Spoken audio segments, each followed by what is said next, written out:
생각하건대 현재의 고난은 장차 우리에게 나타날 영광과 비교할 수 없도다. 피조물이 고대하는 바는 하나님의 아들들이 나타나는 것이니 피조물이 험한데 굴복하는 것은 자기 뜻이 아니요 오직 굴복하게 하시는 이로 말미암음이라. 그 바라는 것은 피조물도 썩어짐의 종노릇한 데서 해방되어 하나님의 자녀들의 영광의 자유에 이르는 것이니라. 피조물이 다 이제까지 함께 탄식하며 함께 고통을 겪고 있는 것을 우리가 아느니라. 그뿐 아니라 또한 우리 곧 성령의 처음 익은 열매를 받은 우리까지도 속으로 탄식하여 양자될 것 곧 우리 몸의 속량을 기다리느니라. 우리가 소망으로 구원을 얻었음에 보이는 소망이 소망이 아니니 보는 것을 누가 바라리요? 만일 우리가 보지 못하는 것을 바라면 참음으로 기다릴지니라. 이와 같이 성령도 우리의 연약함을 도우시나니 우리는 마땅히 기도할 바를 알지 못하나 오직 성령이 말할 수 없는 탄식으로 우리를 위하여 친히 간구하시느니라. 마음을 살피시는 이가 성령의 생각을 아시나니 이는 성령이 하나님의 뜻대로 성도를 위하여 간구하심이니라. 우리가 알거니와 하나님을 사랑하는 자 곧 그의 뜻대로 부르심을 입은 자들에게는 모든 것이 합력하여 선을 이루느니라. 하나님이 미리 아신 자들 또한 그 아들의 형상을 본받게 하기 위하여 미리 정하셨으니 이는 그로 많은 형제 중에서 맏아들이 되게 하려 하심이라. 같이 읽습니다. 또 미리 정하신 그들을 또한 부르시고 부르신 그들을 또한 의롭다 하시고 의롭다 하신 그들을 또한 영화롭게 하셨느니라. 하나님의 말씀입니다. 하나님께 감사합니다. 오늘 본문은 하나님의 신실한 믿음의 사람들이 인생 중에서 고난을 겪을 때 도무지 그 고난을 어떻게 이해하고 믿음 가운데 살아야 될 것인가, 이 질문 앞에서 핵심적인 답을 줍니다. 사실 로마서 8장 전체가 그렇기도 하지만 특히 18절 30절의 말씀은 신앙의 가장 보석과 같다 할 것입니다. 이 부분을 믿음 안에서 잘 받아들이고 해소하고 그 안에 자기 문제를 바라보며 주 앞에 엎드리는 사람, 그것은 아마 인간으로서는 하나님 앞에 믿음으로 나아가는 가장 큰 은혜에 대한 반응일 것이라 생각합니다. 아마도 이것은 그 사람에게 정말로 믿음이 있는가를 보여주는 가장 중요한 시금석이면서 이 믿음의 자태를 보이는 사람보다 더 아름다운 믿음은 또 있을까, 이렇게 되어질 만한 가장 가치 있는 믿음입니다. 믿음의 활동으로 주의 복음을 전할 수 있고 믿음의 활동으로 다른 일을 돕고 헌신하고 돌보고 사랑을 베푸는 일들을 많이 할 수 있는데 다 그 믿음 가운데 하는 귀한 열매들이죠.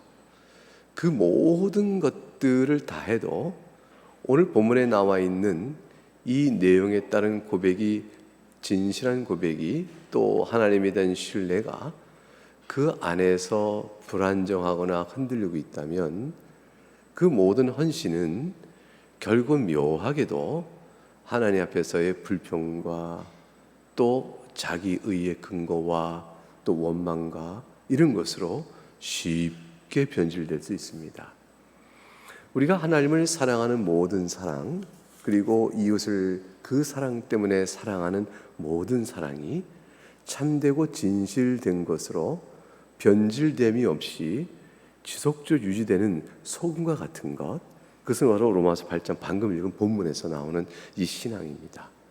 이 신앙이 있음에 견딜 수 있고, 이 신앙이 있음에 변치 않을 수 있으며, 이 신앙이 있음에 나의 자랑은 사라지고 하나님만 높일 수가 있으며, 이 신앙이 있음에 나의 고난도 사라지고 하나님께 감사할 수 있는 아주 역설적이고 아주 특이한 신앙인에게서 볼 수 있는 그 아름다운 믿음의 자태가 나타나는 것입니다.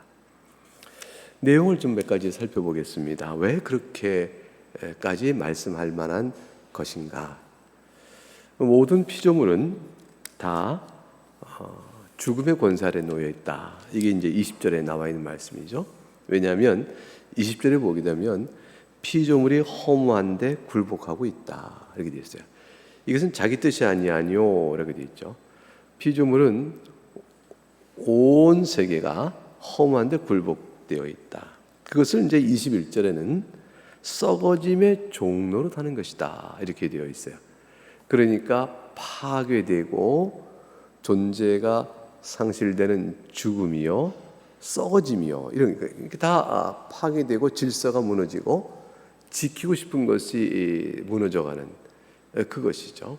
그러니까 생명은 죽음으로 나가는 그런 것입니다. 그러니까 이 썩어짐의 냄새의 진동은 이 자연 세계에 보게 되면 인간의 삶을 잘 도모할 수 있는 안정된 자연 질서가 아니라 기근이요, 홍수요, 가뭄이요, 지진이요, 쓰나미요, 각종 질병이요, 이런 모든 정신질환이요, 이 모든 것이 다 드러나는 거예요. 육체의 아픔이요, 이 모든 것들이 자연 안에서 살아가는 인간으로부터 이 생명 없는 물질 세계의 자연적인 움직임까지 하나님 만드신 세상에 비교해 보면 전부 썩어져 있는 상태예요. 질서가 깨져 있고 망가져 있는 것처럼 보이는 거죠. 그 가운데도 하나님께서 일정한 질서를 유지시키고 있기 때문에 이만큼 살아가는 것인데, 죄로 인하여 죄 권세 아래 그냥 탁 놔버렸다면 이내곤 막 천지가 흔들리고 인간은 살 수 없는 자연 환경으로 순간에 뒤바뀌어가며 인간과 인간 사이는 증오와 미움으로 들끓고 그야말로 지옥의 상태로 확 변해버릴 수 있죠. 인간이 타락한 이후에 지금까지 이 세상이 계절 바뀌고 열매를 맺고 인간이 생존할 수 있는 환경이 이만큼 유지되고 있는 것들은 하나님 특별한 은혜, 하나님 특별히 붙잡으시고 있는 모든 것들 가운데 베푸시는 은혜 때문입니다. 누구에게나 베푸니까 일반 은총 그러지만 그것은 하나님의 특별한 계획 안에서 하시는 것이죠. 인간의 외적인 환경이 그럴 뿐 아니라 모든 만물이 다 썩어짐의 종로 하고 있다는 것은 인간의 마음을 들여다보면 확연하죠. 우리 마음속에 작용하는 부패한 종료, 그리고 자기중심적 관점에서 세상을 바라보는 생각, 그리고 우리는 세상을 이해 못합니다. 우리는 참 세상이 이해가 안 가요. 그리고 사람들 이해하기가 어렵습니다. 가족 간에도 마찬가지죠. 왜 다른 이 세상을 이해하지 못할까? 우리 안에는 자기 중심적 기준선이 있기 때문에요. 이게 이제 정욕과 탐욕이 만나게 되면 자기를 만족시키는 것 외에는 다른 그 의미 추구나 그 즐거움을 못 찾는, 그걸 못하면 불안해가는 이런 상태로 인간이 살아가요. 그러면서 많은 죄를 범하는 겁니다. 정욕에 변한 죄, 성경에 나와 있는 그 많은 죄들, 그것들을 다 우리가 범하게 되는 것이죠. 그 인간이 이제 지혜가 없고 미련한 상태, 이게 썩어짐의 종로도 하고 있는 상태다 이렇게 보는 겁니다. 그래서 이 세상은 썩어질 종로 사는 것은 우리 인생을 결정져요. 우리 인생을 뭐라고 정의 내릴까? 수고와 슬픔뿐이다. 왜 그런가요? 그러면 로마서 8장에 답이 나오는 거죠. 이게 만물이 다 썩어짐이 아래 있기 때문에 그렇다. 그래서 인간의 죄 때문에 하나님을 부정하고 반역한 죄의 결과 아래 놓여있는 비참한 인간의 삶과 전 피조물 전체는 이렇게 썩어짐의 종노릇이다 하는 것으로 파멸과 그 자체로 이게 소망을 못 보는 거죠. 그런 상태로 놓여져 있다. 그럼에도 불구하고 역설이 벌어지는 거예요. 21절에 나옵니다. 그 반응성 피조물 썩어짐의 종돼서 해방된다. 해방이라는 말이 나오는 거예요. 이건 굉장히 희망적인 단어가 나온 거죠. 아니, 종노릇하는 데서 해방이다. 하나님의 자녀들의 영광의 자유다. 이렇게 나와 있어요. 그래서 하나님의 자녀들이 영광스럽게 모든 썩어짐으로부터 자유롭게 되어진 것, 이게 구속이죠. 구속이라는 것은 노예의 종 노릇하던 신분을 해방시키는 것을 가르쳐서 구속 그러거든요. 값을 치르고 주인에게 노예값을 치러주고 노예를 주인의 권세 안에서 풀어주는 것이 이게 바로 구속이에요. 그러니까 우리가 죄의 종 노릇한 데서 하나님께서 은혜의 역사로 주 예수 그리스도 말미암아 값을 치르시고 우리를 썩어짐 죽음의 종노릇 권세로부터 우리를 해방시켜 값을 주고 사신 겁니다. 그래서 우리는 자유가 주어진 거죠. 이 자유, 영광의 자유. 그래서 죽음에서 생명으로 옮기는 영광을 누리는 것이고 멸망에서 아름다운 회복으로 옮기는 것이요. 그리고 우리 내면의 부패한 정욕이 사라지고 거룩한 성령의 충만함으로 바뀌는 이 영광스러운 것이죠. 그래서 자기 중심적 사고가 또 욕구가 하나님 중심적 사고와 욕구로 바뀌는 거예요. 그래서 하나님이 옳고 하나님의 마음으로 세상을 바라. 그러니까 하나님이 만드신 세상은 하나님의 관점에서 보면 다 샬롬이거든요. 그대로 보게 되는 거죠. 하나님 만드신 외적인 환경이 질서가 충만하고 샬롬의 상태, 평강의 상태로 모든 환경이 이루어지면서 그 안에 우리들의 내면하는 오직 탐욕이 아니요 성령의 충만함이요 내 중심이 아니요 하나님 중심이요 이 관점으로 바뀌면서 죄가 틈탈 염려가 없게 되는 것이죠. 그러니까 나 중심적인 탐욕이 죄를 낳는데 하나님 중심적 성령의 충만함은 하나님이 기뻐하시는 거룩한 아름다운 삶을 나게 되니까 서로 간에 말할 수 없는 평강의 교통이 이루어지죠. 공동체가 진실한 의미에서 이루어지는 것이죠. 그래서 이 세상에서는 그렇지 못한 것입니다. 이게 다툼과 시비와 민족과 나라와 전쟁이라는 모든 것들 이 세상에 쉼이 왜 없는가를 설명해 주는 내용의 극한 대조가 됩니다. 이것이 영광의 자유입니다. 이 얼마나 이 기쁜 때가 얼마나 빨리 왔으면 우리가 싶을까요? 22절 피조물이 다 이제까지 탄식하며 함께 고통을 겪고 있는 우리가 아느니라. 이게 이제 주의 말씀의 인식에 따라서 이 세상이 왜 그런지 우리가 분별하고 판단할 수 있는 능력이 우리가 있다. 23절을 한번 같이 읽어보겠습니다. 시작. 그뿐 아니라 또한 우리 곧 성령의 처음 익은 열매를 받은 우리까지도 속으로 탄식하여 양자될 것 곧 우리 몸의 속량을 기다리니라.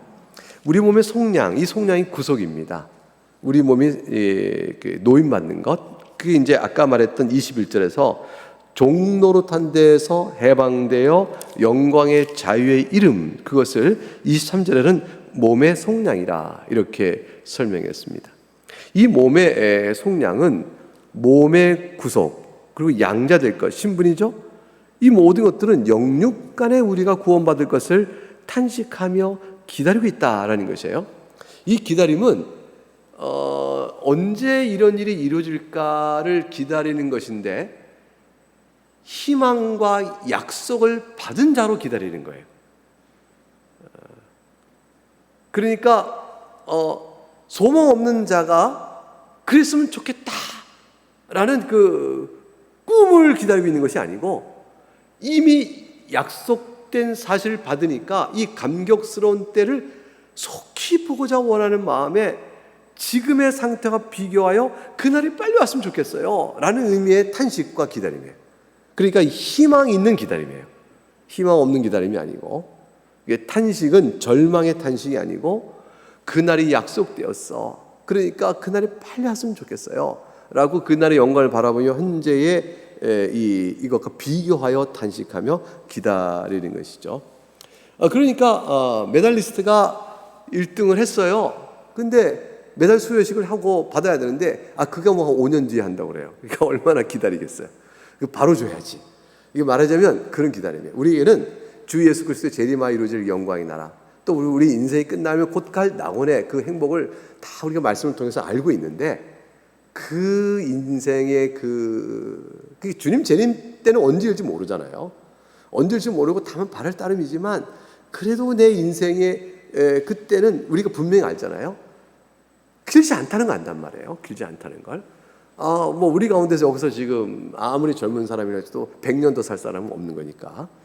그러니까 우리가 곧 가리라, 곧 가리라 하는 그 때를 아는데, 저도 20년을 더 내다보기도 쉽지 않은 것이라 80 넘기기 쉽지 않은 거예요, 인생이. 그래서 장례를 가보면 진짜 그렇더라고요. 요즘 사람들이 오래오래 산다고 그러는데 80 넘기는 장례식이 그게 그렇게 많은가? 이런 생각이 들어요. 사고, 질병, 또 인간의 수완도 그렇고 등등등. 그래서 결국은 잠깐 있으면 가게 될 인생을 바라보는데 그때를 기다리는 지금의 하루하루 삶 속에서 우린 탄식이 있는 겁니다.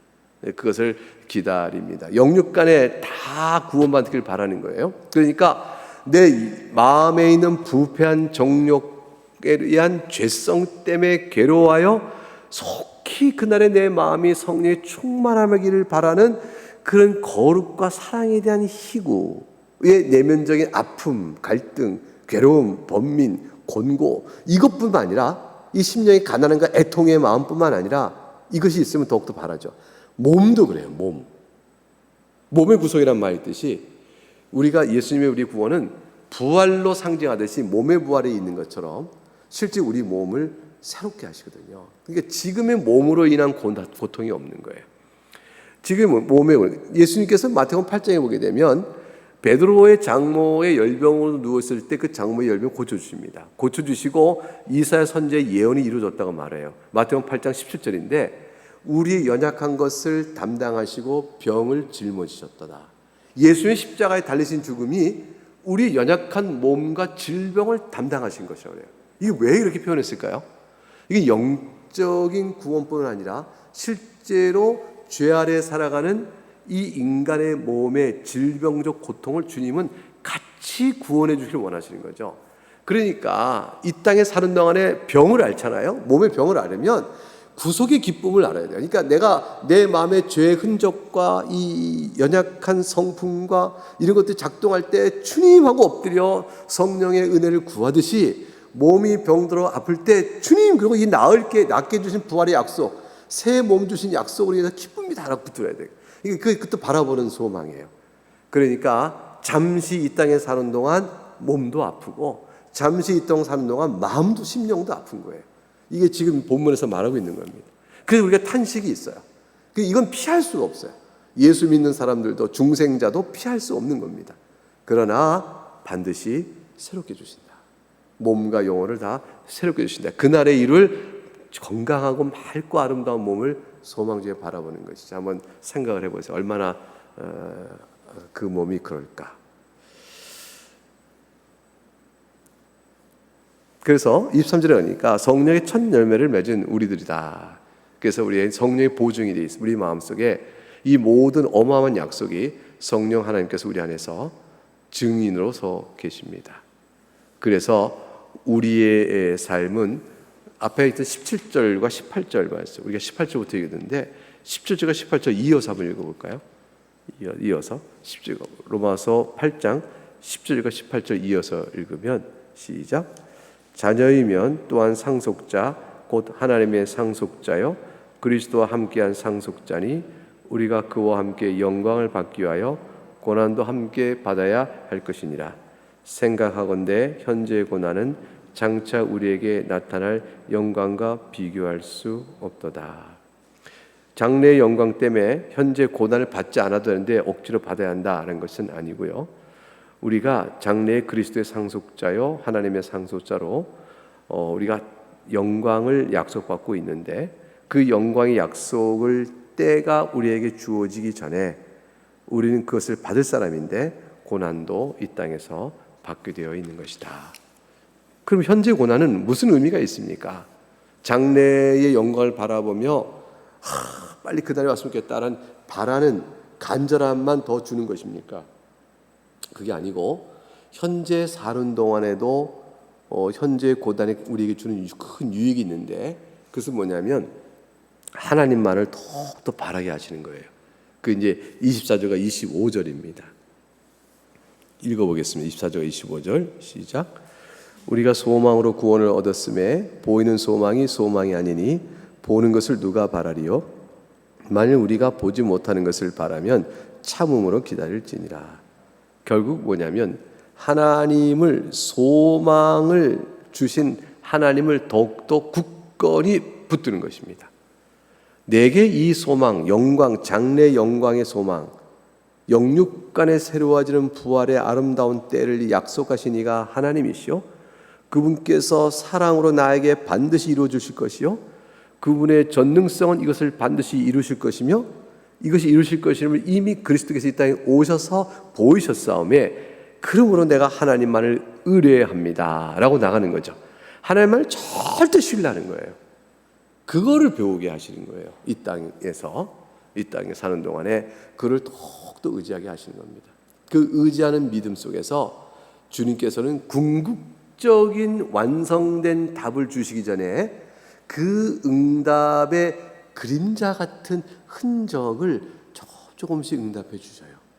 그래서 내가 몸이 너무 아플 때, 기도할 때 질병을 늦춰주시거나 또는 고쳐주시거나 또는 회복의 일정한 때를 주시거나 이 등등등 우리의 이 상황을 이끌어 주시기도 하셔요. 그 고통이 너무 심하지 않게 고통 자체를 잠깐 멈춰 주시거나, 하나님께서는요, 우리가 이제 죽을 병이 걸렸어요. 이 병은 현재 의학으로 뭐 어떻게 할 방법이 없는 병에 걸려요. 그런데 내가 하나님께 낫기를 기도해요. 그러면 하나님께서 궁극적인 약속은 반드시 다 낫게 해주셔요. 이 기도 응답해 주십니다. 그런데 이 땅에 사는 동안도 우리가 그 궁극적인 약속을 굳게 믿고 나갈 수 있도록 하기 위하여 살짝 조금씩이라도 빛을 비춰줄 때가 있어요.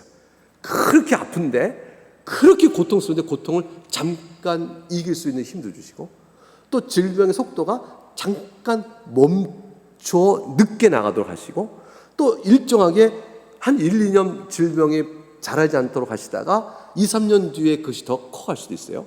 암이라는 것도 그런 거예요. 그러니까 하나님께서는 질병의 모든 완급을 조정하시거나 강도를 조정하시거나 아니면 와해 치유해 주시거나 아니면 그냥 안고 살게 하시되 더 의지하게 하시거나 어떤 경우든지 하나님 응답하시며 이미 궁극적 신을 위한 그 맛을, 이것을 이 땅에서도 기도가 좀 맛보게 하십니다.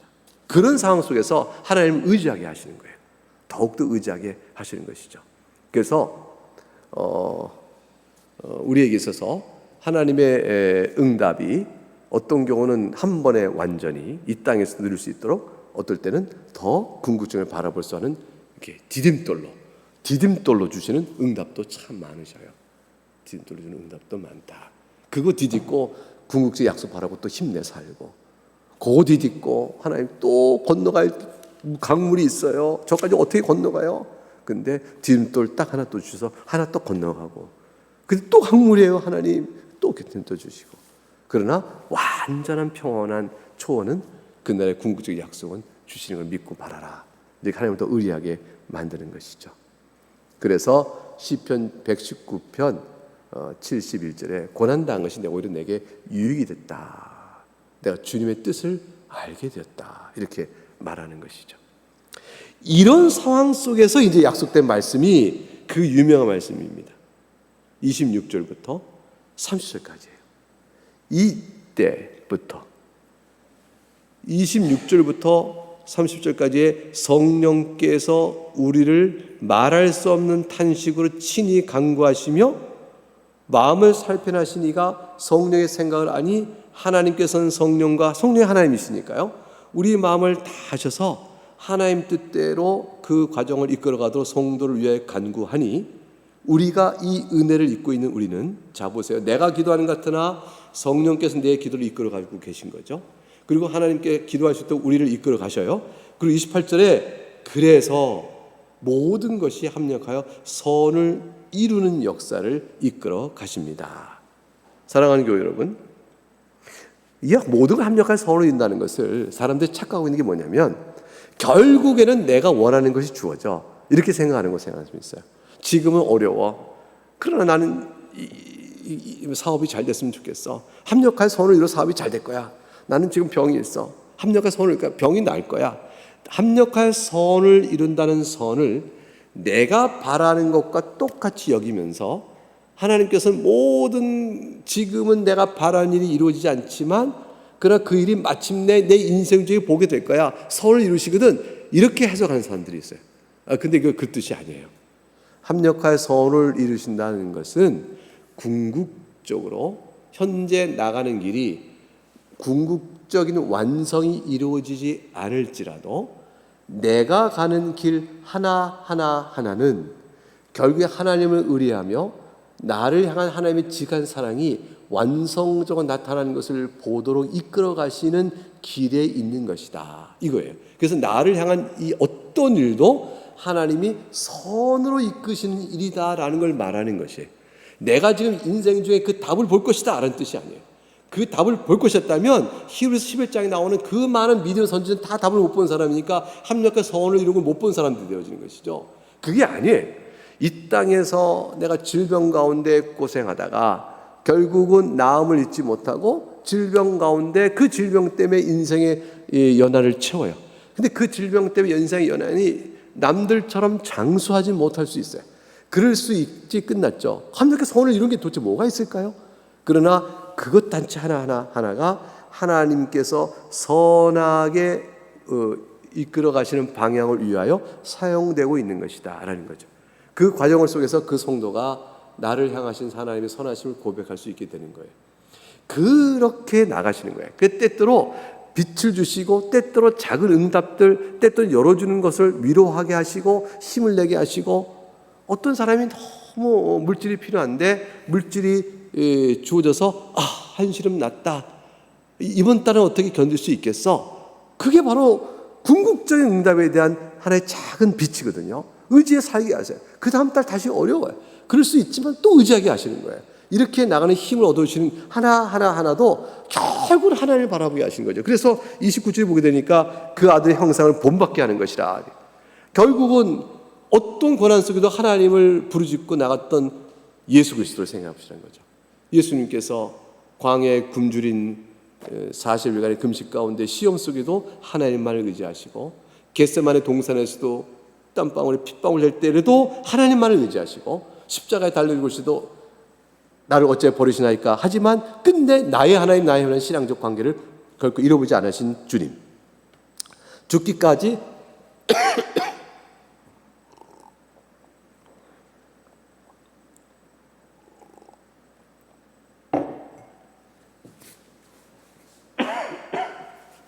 죄송합니다.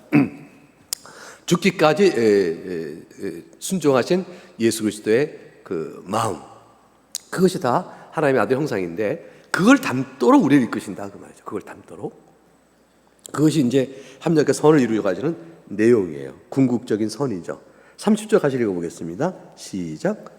또 그들을 또한 부르신 그들을 또한 의롭다 하시고 의롭다 하신 그들을 또한 영화롭게 하셨느니라. 결국 그렇잖아요. 우리가 지금 미리 정하신 발을 받았죠. 창세전에 주님이 영원한 작정 안에서 우리를 그리스도에 택하셨어요. 얼마나 감사해요. 근데 우리를 부르셨어요. 인생 중에서. 그래서 우리가 예수님을 믿게 된 사람 아닙니까? 그리고 예수님을 믿고 우리가 의롭다함을 받았어요. 우리는 이미 의롭다함을 받은 사람이에요. 이제 우리에게는 남은 인생 속에서 영원롭게 하는 소망을 바라보며 우리 인생을 한 디딤돌 징검다리 하나 모든 걸 다 사용하셔서 이렇게 선을 이루시는 거죠. 그 아들의 형상을 담도록 하나님만을 사랑하는 대로 나가도록. 그래서 영육간에 온전케 되어진 그날을 바라보도록 거기 소망이 있는 것이에요. 여기 이제 이렇게 보면서 우리 인생을 돌아보셔요. 삶의 자리를 돌아보시고 그리고 주변을 보시고 또 시간을 보시고 공간을 보셔요. 내가 태어나서부터 지금까지 살아온 인생의 시간들, 그리고 그 시간을 얽혀왔던 나의 공간들. 공간이라는 건 뭐 가정 환경, 또 직업 환경, 또 교회 환경, 그리고 또 이웃, 이런 것이겠죠. 이런 것들을 잘 살펴보세요. 그 가운데 하나님의 지혜에 따른 그 선하심이 어떻게 합력할 손을 이도록 해오셨는가, 그거 보시면서 믿음을 갖는 겁니다. 그리고 오늘도 기도하는 것이죠. 용기를 내는 것이죠. 그리고 감사함으로 사는 것입니다. 오늘 좀 설교가 길었죠? 네, 지금 몇 시까지 했나요? 10분을 더 했어요. 평소보다 한 9시 5분, 늦어도 9시 5분에 마치는데 좀 길었습니다. 그렇게 중요한 본문이에요. 사실 로마서 8장에 특히 18절 이걸 여러분에게 말씀을 나눌 수 있어서 저는 굉장히 기쁩니다. 네, 이 말씀을 한번 마음에 두시면서 여러분 각각의 적용된 바를 따라서 기도하시기 바라겠습니다.